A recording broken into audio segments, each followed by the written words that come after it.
Aimez vos ennemis. Bénissez ceux qui vous maudissent. Faites du bien à ceux qui vous haïssent.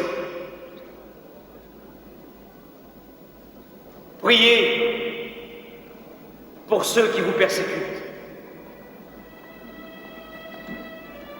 Si vous aimez seulement ceux qui vous aiment, quelle récompense méritez-vous? Les publicains n'agissent-ils pas de même?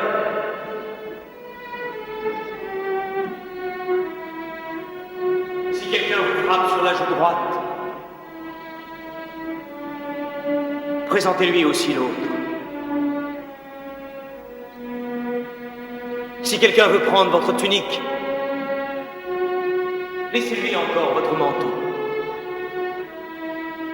Donnez à celui qui vous demande. Ne vous détournez pas de celui qui veut emprunter de vous. Ne faites pas à autrui ce que vous ne voudriez pas qu'on vous fît à vous-même. Ne jugez point, afin que vous ne soyez point jugés. Ne condamnez point, et vous ne serez point condamnés. Pardonnez, et vous serez pardonnés.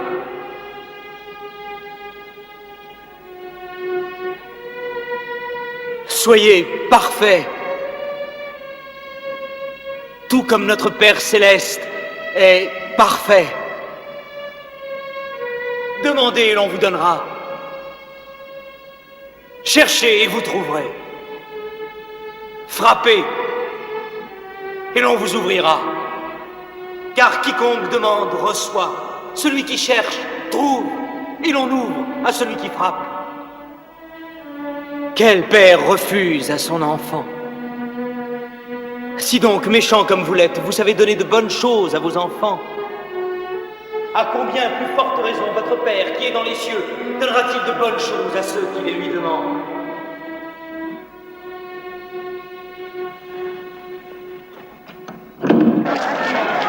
Espace-ville! Lapidons-la! C'est une tristesse!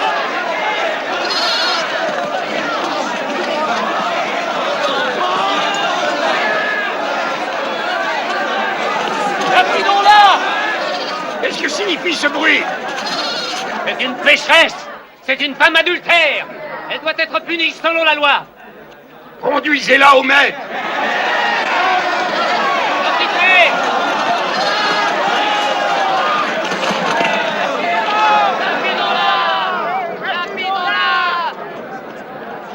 Mais maître, que devons-nous faire? Cette femme a été surprise en flagrant délit d'adultère. Moïse, dans la loi, nous a ordonné de lapider de telles femmes. Toi donc, que dis-tu? Réponds, maître. Nous voulons avoir ton avis. Oui, conseille-nous. Est-il juste de la tuer?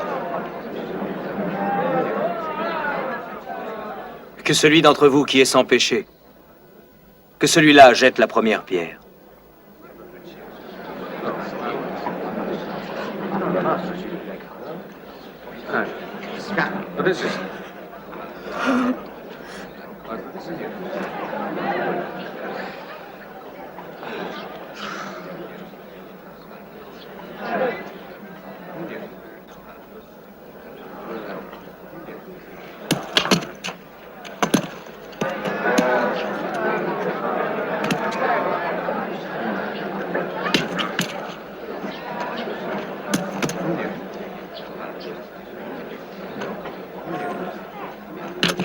Allez, viens.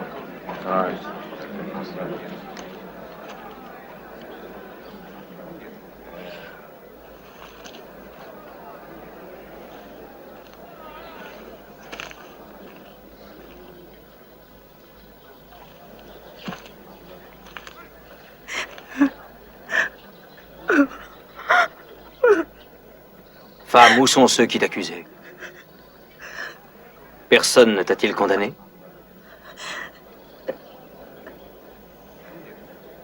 Non.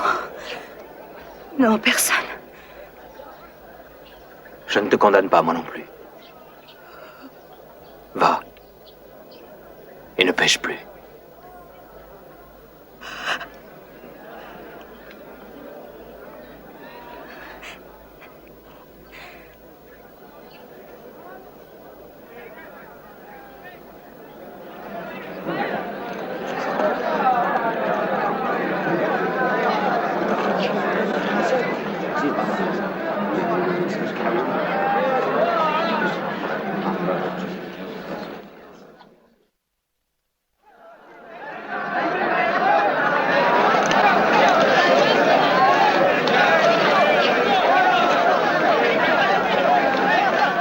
serviteurs allèrent dans les chemins, rassemblèrent tous ceux qu'ils trouvèrent, méchants et bons.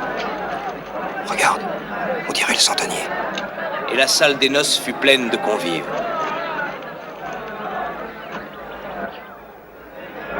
Je m'excuse d'oser t'interrompre, Abby. Mais je voudrais te prier de m'accorder une faveur. J'ai un serviteur dans ma maison. Oh, il est là depuis très longtemps. Il est très doux. Je le considère plus comme un fils que comme un serviteur. Il est très malade, il est mourant, j'en ai peur. Rabbi, en toute humilité. Tu voudrais que je vienne le voir chez toi? C'est bon. Je t'accompagne. Non. Je ne suis pas digne que tu entres sous mon toit, ô Jésus. Et je sais que si tu prononces un mot, mon serviteur se remettra. Moi, je suis soumis à des supérieurs. Mais j'ai personnellement sous mes ordres une centaine de soldats. Et si je commande à l'un de mes hommes, fais ceci, je suis sûr qu'il va le faire. Et si je commande à un autre, va là, je sais qu'il va y aller. Inutile que je le voie. Je le sais, c'est tout. Aussi, il suffit que tu dises un mot. Et ce sera fait. Avez-vous entendu cet homme? Je vous le dis, même en Israël, je n'ai pas trouvé une aussi grande foi.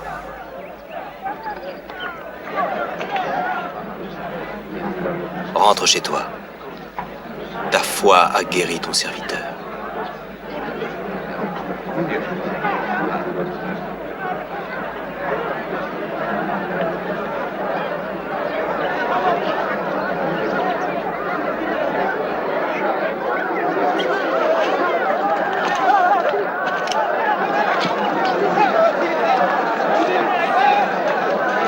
C'est un ami des Romains. Les ordres sont changés.